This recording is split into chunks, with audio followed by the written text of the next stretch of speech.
हमले के बाद सदमे में थी, लेकिन अब खुद पर हुए अटैक के बाद सीएम रेखा गुप्ता का पहला बयान आया सामने। आरोपी राजेश के खिलाफ सिविल लाइंस पुलिस स्टेशन में भारतीय न्याय संहिता की धारा 109(1), 132 और 221 के तहत मामला दर्ज किया गया है। दिल्ली की मुख्यमंत्री रेखा गुप्ता पर बीते दिन सुबह जन सुनवाई के दौरान हुए हमले के बाद उनका पहला बयान सामने आया है। आपको बता दें, सीएम रेखा गुप्ता ने इसे सिर्फ अपने ऊपर हमला नहीं बल्कि जनता की समस्याओं को हल करने की उनकी प्रतिबद्धता पर कायराना कोशिश बताया है। उन्होंने कहा कि इस हमले के बाद वह सदमे में थी, लेकिन अब बेहतर महसूस कर रही हैं। दिल्ली सरकार का बड़ा बयान, स्कूलों में बच्चों को हम नहीं दे पा रहे यूनिफॉर्म। शिक्षा निदेशालय ने हाई कोर्ट को बताई अपनी मजबूरी। आपको बता दें, शिक्षा निदेशालय ने उच्च न्यायालय से स्कूली बच्चों को यूनिफॉर्म की जगह नगद सब्सिडी देने की अनुमति मांगी है। वहीं निदेशालय का कहना है कि यूनिफॉर्म सप्लाई में दिक्कतें आ रही हैं, इसलिए नगद प्रतिपूर्ति का विकल्प उचित है। जबकि कैबिनेट ने यूनिफॉर्म दरें बढ़ाने का प्रस्ताव पास किया था, लेकिन सीधे यूनिफॉर्म देने की व्यवस्था नामंजूर कर दी थी। अदालत पहले ही कह चुकी है कि नकद देना नियमों के खिलाफ है। यमुना बाजार में घुटनों तक भरे पानी में उतरी सीएम रेखा गुप्ता। यमुना नदी के बाढ़ से जूझ रहे लोगों से पूछा उनका हाल। दिल्ली में यमुना बाजार में बाढ़ जैसे हालात दिखने लगे हैं। गलियों में पानी भरने से लोगों को परेशानी हो रही है। वहीं मुख्यमंत्री रेखा गुप्ता ने यमुना बाजार के निवासियों से मिलकर उनका हालचाल जाना और उन्हें शासन प्रशासन की ओर से पूरी मदद का आश्वासन भी दिया, जबकि बाढ़ के कारण लोगों की पीड़ा काफी बढ़ गई है। तो बच जाती 4 जिंदगियां। दिल्ली अग्निकांड को लेकर सामने आई बड़ी लापरवाही, सदमे में है परिजन। पश्चिमी दिल्ली के राजा गार्डन में एक इलेक्ट्रॉनिक्स शोरूम में आग लगने की घटना ने इमारतों में वेंटिलेशन और आपातकालीन निकासी के उचित इंतजाम की कमी को उजागर किया है। आपको बता दें, बचाव दल के अनुसार दूसरी मंजिल पर वेंटिलेशन का कोई इंतजाम नहीं था, जिसके कारण दम घुटने से 4 लोगों की जान चली गई। अग्निशमन यंत्र मौजूद थे, लेकिन नियमित रखरखाव नहीं होने के कारण उनका उपयोग नहीं हो सका।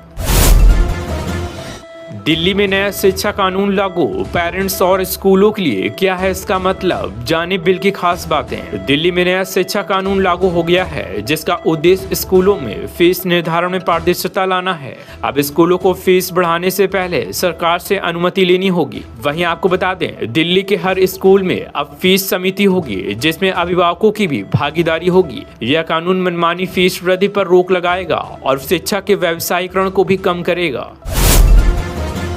सीबीएसई ने छात्रों और अभिभावकों को दी चेतावनी, नकली मार्कशीट से सावधान रहने की दी सलाह। केंद्रीय माध्यमिक शिक्षा बोर्ड यानी सीबीएसई ने छात्रों और अभिभावकों को नकली मार्कशीट और प्रमाण पत्रों के बारे में चेतावनी दी है। बोर्ड ने स्पष्ट किया कि कुछ अनधिकृत स्रोत गलत जानकारी फैला रहे हैं, जिनसे आर्थिक नुकसान हो सकता है। वहीं सीबीएसई ने कहा कि सभी आधिकारिक सूचनाएं केवल बोर्ड की वेबसाइट पर ही उपलब्ध हैं और किसी भी तीसरे पक्ष की जानकारी पर भरोसा न करें।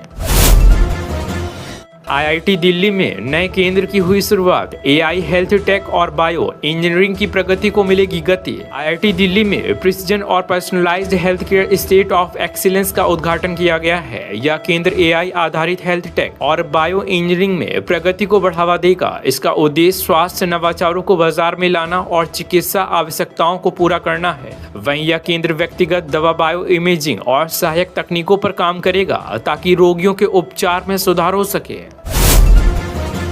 दिल्ली के सीएम श्री स्कूलों में दाखिले की अंतिम तिथि बढ़ी, जानिए कब तक कर सकते हैं ऑनलाइन आवेदन। आपको बता दें, शिक्षा निदेशालय ने शैक्षणिक सत्र 2025-26 के लिए सीएम श्री स्कूलों में 6ठी, 7वीं और 8वीं कक्षा में दाखिले के लिए ऑनलाइन आवेदन की अंतिम तिथि बढ़ाकर 22 अगस्त तक कर दी है। पहले यह तिथि 15 अगस्त थी। निदेशालय ने यह फैसला छात्रों और अभिभावकों के अनुरोध पर लिया है। वहीं आपको बता दें, दाखिला परीक्षा अब 6 सितंबर को होगी।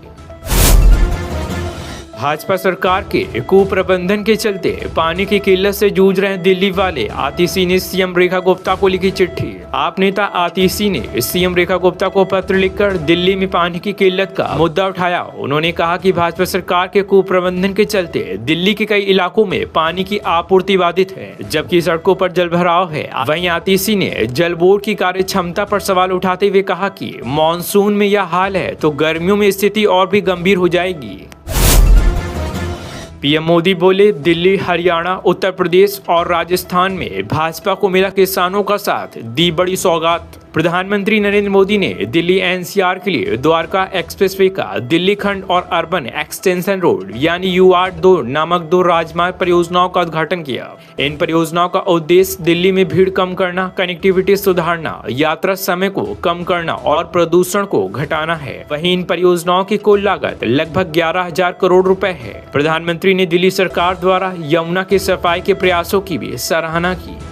आप देख रहे हैं देश का number 1 Hindi news channel India news 13, मतलब भारत की आवाज।